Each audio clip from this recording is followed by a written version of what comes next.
அருட்காப்பு சொல்றேன் இருங்க, அவசரப்படாதீங்க. செஞ்சான ஐயா அருட்காப்பு சொல்லிக்கிட்டே அருட்பேராற்றல் இரவும் பகலும் எல்லா நேரங்களிலும் எல்லா இடங்களிலும் எல்லா தொழில்களிலும் உறுதுணையாகவும் பாதுகாப்பாகவும் வழி நடத்துவதாகவும் அமையுமாக.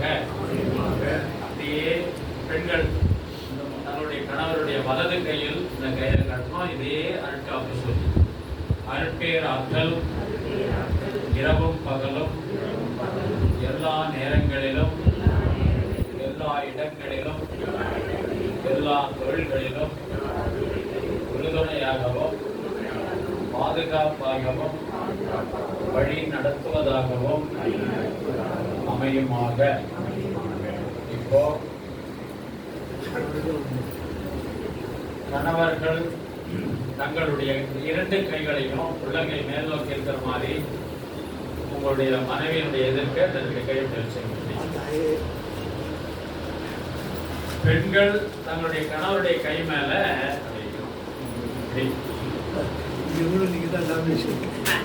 பெண்களுடைய கைகள் மேல இருக்கணும், ஆண்களுடைய கை இடம், முழங்கால் இரண்டும் சந்தித்திருக்கணும். அதாவது இது ஒரு நெருக்கத்தை சொல்வதற்காக மகிழ்ச்சி செய்த விஷயம். அதனால சந்தோஷமாக நெருங்கி உட்காருவது. இப்போ நான் இந்த மைக்கு பிடிக்கிறதுனால இந்த மாதிரி ஒரு கை வச்சிருக்கிறேன். நீங்க என்ன பண்ணணும்? ரெண்டு கையும் பிடிக்கணும். கரெக்டுங்களா? கண்களை மூடி கணவனை நினைத்து மனைவியும், மனைவியை நினைத்து கணவனும்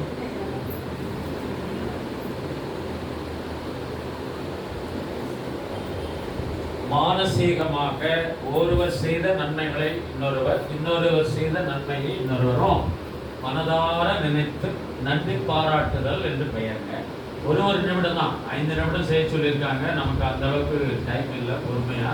அதனால ஒரு நிமிடம் அவர்களை நினைத்து நன்றி உணர்வோடு பாராட்டுங்க. மனசார கண்கள் மூடியிருக்கணும்.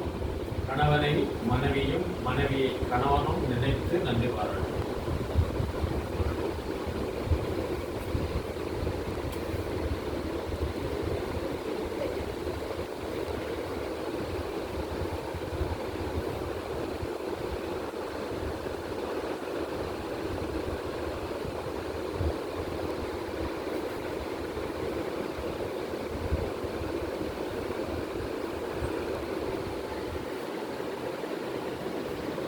வாழ்க வளமுடன். கண்களை லேசாக திறந்து கணவரை பார்த்து மனைவியும், மனைவியை பார்த்து கணவரும் வேதாத்ரி மகேஷ் அவர்கள் அருளிய சங்கல்பத்தை சொல்லணும். எல்லாரும் சேர்ந்து சொல்வோம். அருட்பேராற்றல் கருணையினால் உடல் நலம், நீளாயுள், நிறை செல்வம், உயர் புகழ், மெய்ஞானம் ஓங்கி வாழ்க. அருட்பேராற்றல் கருணையினால் உடல் நலம், நீளாயுள், நிறை செல்வம், உயர் புகழ், மெய்ஞானம் ஓங்கி வாழ்க. அருட்பேராற்றல் கருணையினால் உடல் நலம், நீளாயுள், நிறை செல்வம், உயர் புகழ், மெய்ஞானம் ஓங்கி வாழ்க. வாழ்க வளமுடன், வாழ்க வளமுடன், வாழ்க வளமுடன். மீண்டும் கண்களை மூடி இரண்டாவது முறை நன்றி பாராட்டுதல்.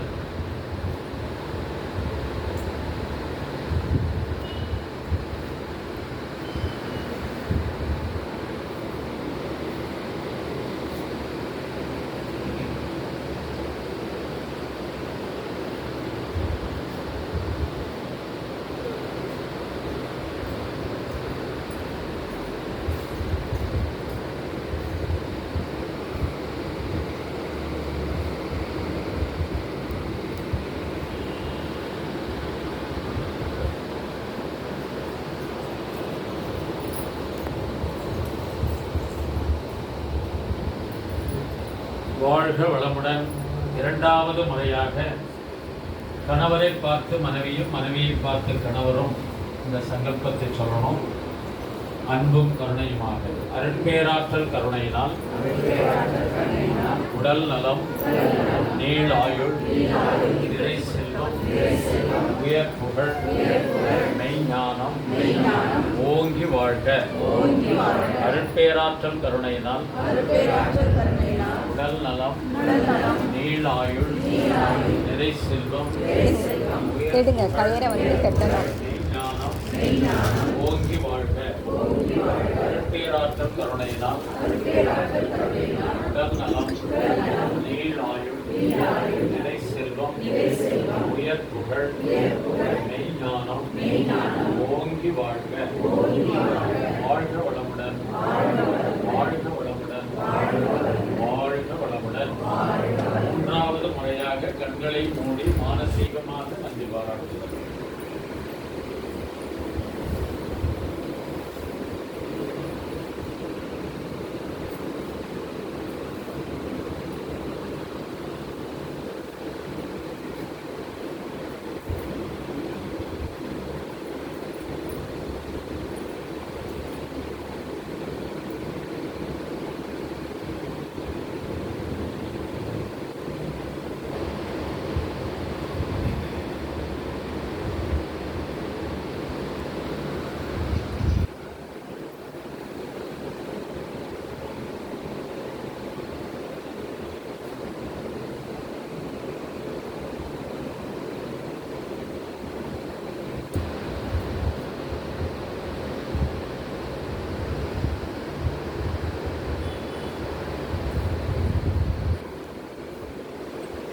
வாழ்க வளமுடன். கண்களை லேசாக திறந்து மூன்றாவது முறையாக இந்த சங்கல்பத்தை சொல்வோம். அருட்பேராற்றல் கருணையினால் உடல் நலம், நீளாயுள், நிறை செல்வம், உயர் புகழ், மெய்ஞானம் ஓங்கி வாழ்க. அருட்பேராற்றல் கருணையினால் உடல் நலம், நீளாயுள், நிறை செல்வம், உயர் புகழ், மெய்ஞானம் ஓங்கி வாழ்க. அருட்பேராற்றல் கருணையினால் உடல் நலம், நீளாயுள், நிறை செல்வம், உயர் புகழ், மெய்ஞானம் ஓங்கி வாழ்க. வாழ்க வளமுடன், வாழ்க வளமுடன், வாழ்க வளமுடன். கைகளை லேசாக விலக்கிக் கொண்டு அதில் பூ இருக்க பாருங்க. சொல்லணுங்க, தலையெல்லாம் கீழே வந்துக்கூடாது, நேரம் பார்க்க சொல்லுங்க பார்க்கலாம். கணவரெல்லாம் இந்த மலரை போன்று மென்மையான மனம் படைத்த உங்களை மனைவியாக அடைந்ததற்கு கடவுளுக்கு நன்றி சொல்லுகிறேன். மலரை போன்று உங்களை மென்மையாக பாதுகாப்பேன், பராமரிப்பேன் என்று சொல்லி அந்த பூவை அவர்கள் தலையில் சூடி விடுங்கள்.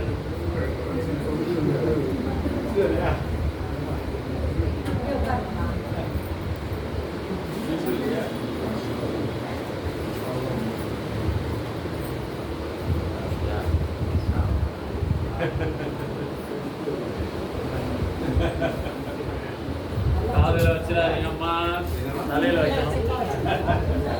இப்பொழுது சொல்லும் போது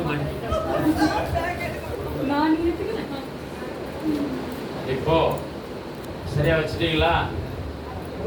ஏதோ வச்சோம். ஓகே. இப்போ பெண்கள் எல்லாம் இந்த கனியை கையில் எடுத்து வைத்துக் கொண்டு, ஒரு சிலர் சொல்லுவாங்க இந்த கனியில் இருக்கிற விதை எப்படி மரமாகும்.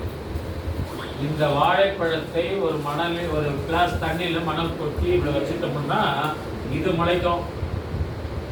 அதனால் வேதாத்திரி மகர்ஷி ஏற்படுத்திய சடங்குகள்லாம் குறையெல்லாம் சொல்ல முடியாதுங்க. அதனால் தைரியமாக இந்த சடங்கை செய்யலாம். என்ன சொல்லுங்க, கணவரெல்லாம் அந்த கணவரல்ல மனைவியிடம் அந்த கனியை கொடுத்து கணவரை அன்பும் கருணையுமாக பார்த்து முறைப்படாது.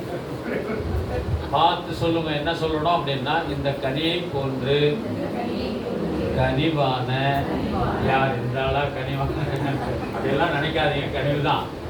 கனிவான மனம் படைத்த உங்களை கணவராக அடைந்ததற்கு கடவுளுக்கு நன்றி சொல்லுகிறேன். இந்த கனியில் உள்ள விதை மீண்டும் முளைத்து பூத்து காய்த்து கனிந்து இனிமையை தருவது போல என்னை உங்கள் வாழ்க்கையில் இணைத்து இனிமையான வாழ்வை தந்தமைக்கு நன்றி பாராட்டும் விதமாக இந்த கனியை உங்களுக்கு நான் வழங்குகிறேன். கணவரெல்லாம் அந்த கனியை வாங்கி தோலை உரிச்சு வீட்டில் உரிச்சு சொல்றேன். இங்க நம்ம பழத்து தோலை உரிக்கணும், அப்புறம் போய் உரிக்கணும்.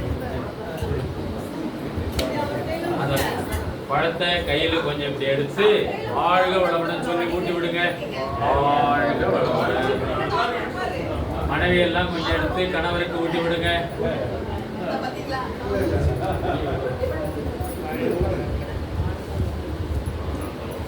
பொறுமையா சாப்பிடு.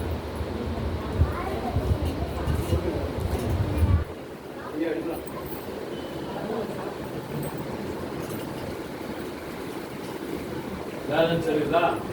யாராவது ஒருத்தர் முக்கிதான்.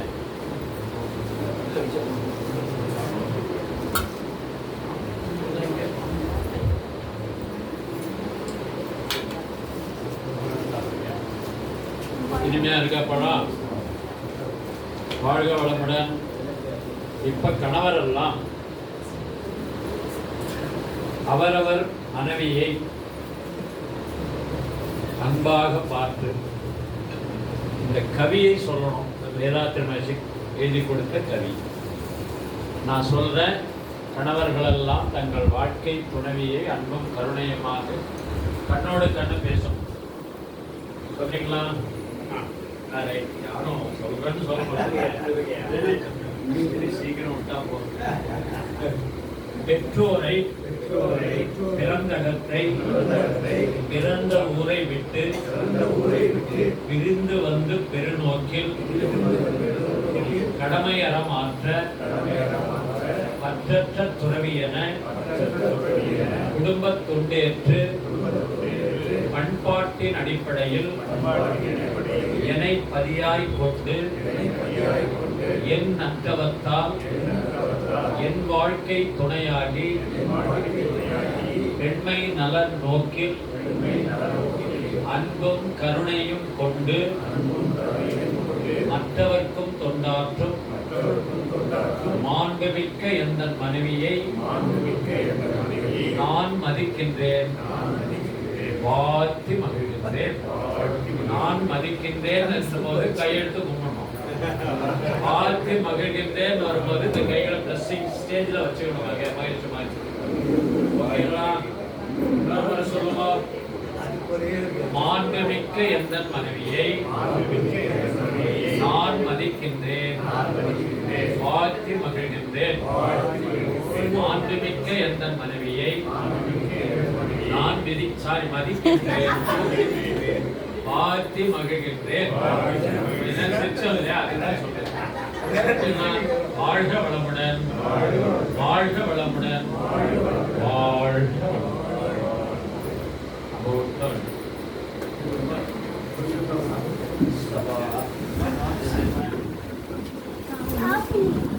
நான் எடுத்ததே கிடையாது. நீங்க அடிச்சதை அப்படியே ரொட்டேட் பண்ணிருக்கீங்க.